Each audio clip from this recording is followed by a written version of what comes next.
fantastic.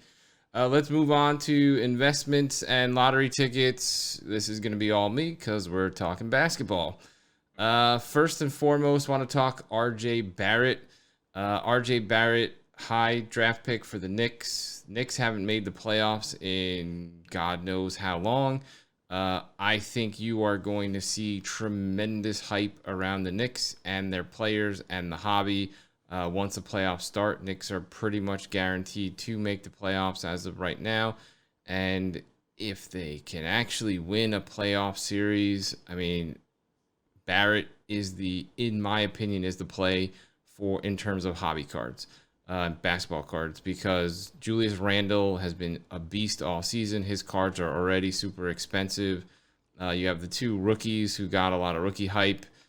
So Barrett kind of floats there in the middle because the Knicks were bad last year during his rookie season. Right now, you're looking at Prism PSA 10 for 150, Optic PSA 10 for 80, Silver Raw, Prism Silver Raw 100 to 150, and a PSA 10 is 650. So if you're looking at base cards that are PSA 10s, there's a couple that you can get for less than $200. And if you are looking at his silver PSA 10, you're looking at $650. So depending on where your budgets are, if the Knicks play well in the first series and win the first series, I have to imagine Knicks pandemonium goes nuts. You're going to see Spike on TV. You're going to see the fandom. The Garden will be hopefully full. I'm not sure where they are right now in New York as far as opening things back up. But if the Garden is full and the Knicks are on national television and they're getting hype, Barrett stuff is going to get crazy. Yeah, I mean, listen, the Knicks big game against the Lakers out there tonight. Currently, I think they're holding on to the 4 seed. I mean, Yep. if they could finish and hold on to that 4 seed and get in that 4-5 game, they, by all accounts, they have a good shot of moving on. Yeah. And dude, if the Knicks go into round 2 of the playoffs and Barrett continues to put up 18 to 20 points a game like he has been, or even shines a little bit in the playoffs, easily can double up on your money throughout the playoffs. I mean, last year you had the Tyler Hero phenomenon, and his cards went from literally 0 to 1,000 real quick. And Barrett has that opportunity. New York Knicks fans are all over the country, and New York basketball, and desperate. and desperate. New York basketball hasn't been good since we were in like 8th grade. I mean, since John Starks. I mean, so it's been that long. The other person I want to talk about in the investment category is Trae Young. Trae Young, his cards were at one point mentioned in the same breath as Luka, and now if you look at a chart of Trae Young cards, it's literally been down, basically straight down for the last 6 months to a year, and there's no explanation why. He is still playing good basketball. He's still averaging 25 points a game. He's still putting up 6 to 8 assists a game.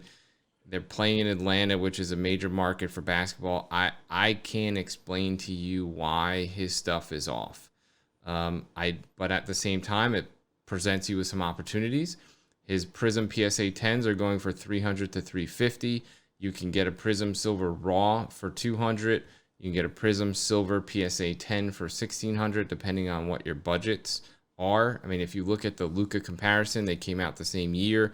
His stats are not that far behind Luka. It's just Luka just gets so much more shine.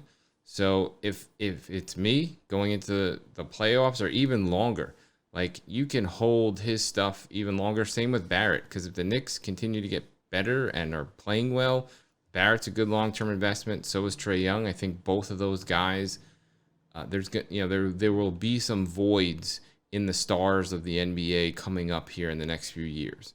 Guys like LeBron are going to retire. Guys like Durant and some of these other guys are going to be gone in the next few years, and it brings it in for the next generation. And I think RJ Barrett, Trae Young, both can be in that same in the stardom of the NBA. Yeah, and then to your point about some of those silver prices, one thing I like to look at when making a determination if it's something I want to try to buy and flip. Now, this is for a short term. I like your long term analysis there. Um, if you look at the Prism Raw silvers of both those players, and then what I like to do, whatever the popular card is, I like to look at, okay, here's the raw value. Let me see what the PSA 10 sells for. So you can see the Trae Young PSA 10 is doubled up over, if not more, right, over than the Barrett. Yep. So if I'm looking at raw values. Now, obviously, every situation is different, but I'm more likely maybe to get in on a raw silver Trae Young because of how expensive the PSA 10 is. So if I'm looking for a short-term flip and there's a big jump in his price because of the playoffs, as you're suggesting, I'm more likely to buy that raw Trae Young silver prism because I think there'll be more ability or more upside on that to resell to someone looking or dreaming of a PSA 10. Yeah, silver raw Trae Young 200, PSA 10 going for 1,600. So that's a big 8X. deal. You're not going to see, not many cards can do that. Yeah, 100%. And the Prism makes a good gradable product. So I mean, the big thing that you're looking for when you're scouring photos and stuff online for raw silvers, you want to make sure that the centering is as good as it possibly can, and then you want to look at the corners. As in my opinion, if the centering's good and the corners are good on Prism cards, more than likely you should be in a good spot to get that 9 or 10. Very rarely are you going to get surface issues unless there's a scratch or thumbprint or whatever else. So those are the two things that I would look at. But yeah, that's it. There's tremendous opportunity with both these guys for 6 to 8x if you can get raw silvers and for relatively cheap and get them graded, or you buy that PSA 10 for 300 and sit on it and see what they do in the playoffs. If they play well in the playoffs, it's instant value. Yep, and it's all relative. Identify your budget, get in where you want, and you're looking for that short-term flip, no matter how you slice it. Yeah, absolutely. Last but not least, we're going to talk a little lottery ticket. DeAndre Ayton.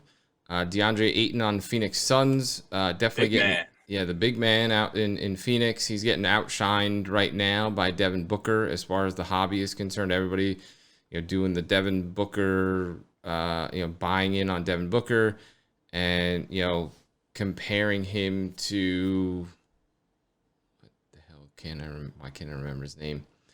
The guy, Donovan Mitchell. So there's been the whole Booker versus Mitchell and everybody's buying those guys, but Ayton silently coming through with basically averaging a double-double. And, Phoenix is going in with the high seed into the playoffs.